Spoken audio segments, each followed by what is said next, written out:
I'm Konstantin, co-founder of Windeln.de, and Oliver Samler, apparently I wasn't in the room, but said that I'm 85 years old, which I'm not. But we are not the typical founders that sort of leave college when they're 25 and then found a company. But Alex and I that founded the company are, let's put it this way, we are around 40 years old when we founded the company Windeln. And I'm very happy to present the company to you in a 10-minute snapshot. We just went public a month ago, and you might have heard about that, so I can be a bit more open with numbers than I usually would be, and all of the numbers that I'm presenting are publicly available. And hope this works, yeah. The first slide is to show our revenue numbers. You see that we increased revenues quite substantially every year, year over year. So it's a high growth company, and first quarter, the run rate, if you take that times 4, is 143 net revenue, and it's an almost 90% growth versus first quarter of last year. So we are a true growth company, and the growth comes from continental Europe, as I will come into and talk more about that, and also from China, and I also have a slide on China to explain the Chinese business that we are doing to you. That's the essence of our business model.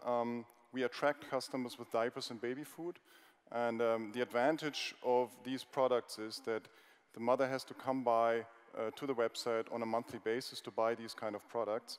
The same principle applies if you go to a DM or Rossmann or the drugstores. And the good thing is you only have to attract her once, and then the marketing per order, of course, goes down with every new purchase that you have.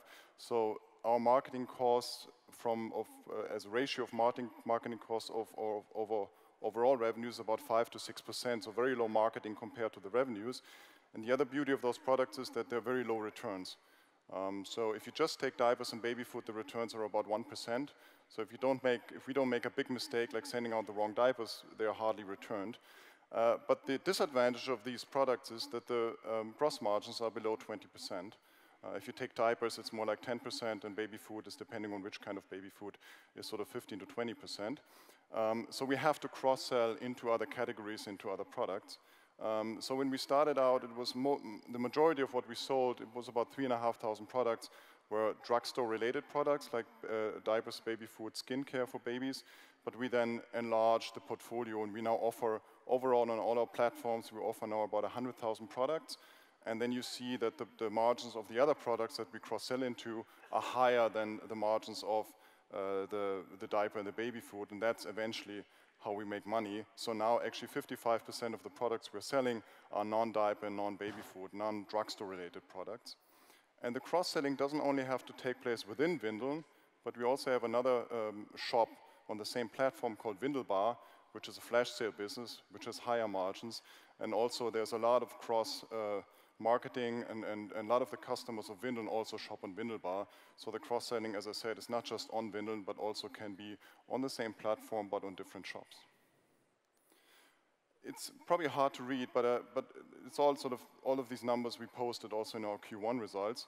And you see, I don't know if you can point, but you see few of the numbers I would like to point out. The one is the mobile visits, which is now about 65% of our visits are mobile visits. And I think that is true for a lot of e-commerce companies, that the mobile component is becoming ever more prominent. If you take Windelbar, the flash sale business, actually the mobile traffic is now more than 70%.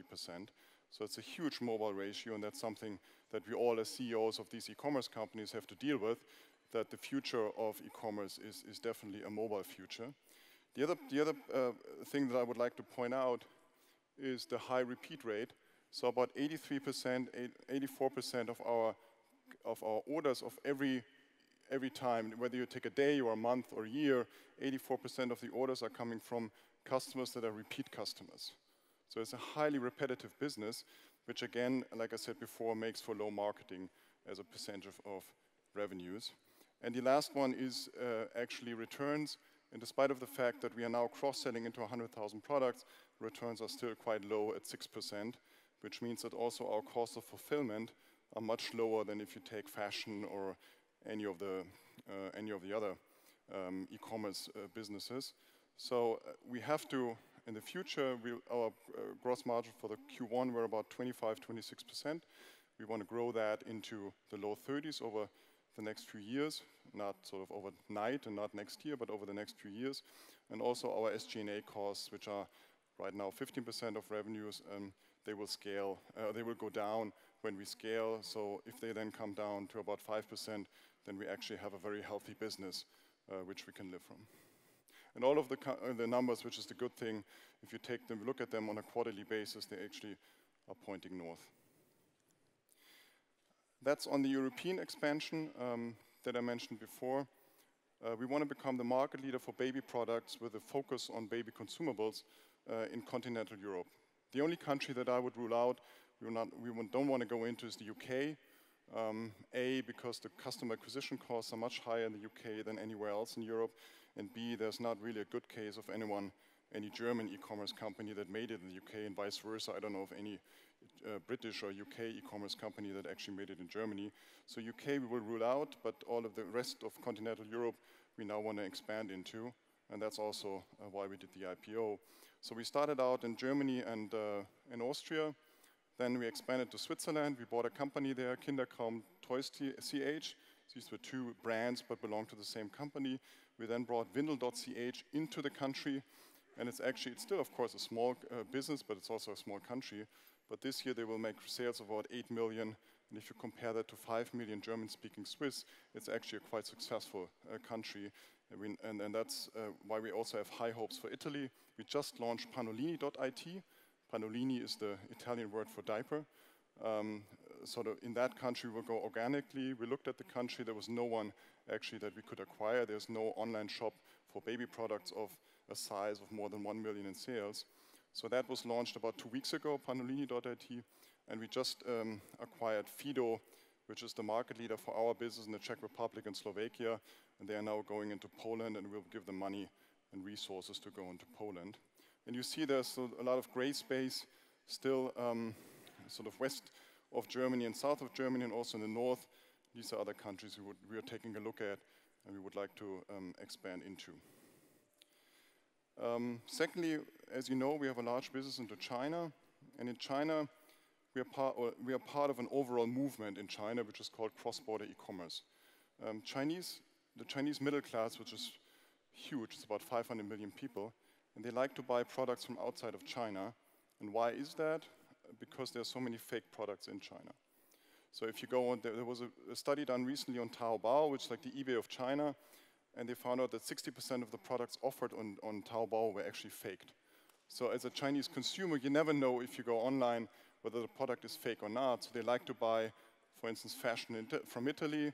So Yoox, a company you're probably familiar with, just introduced a direct shipping model into China because the demand is so high.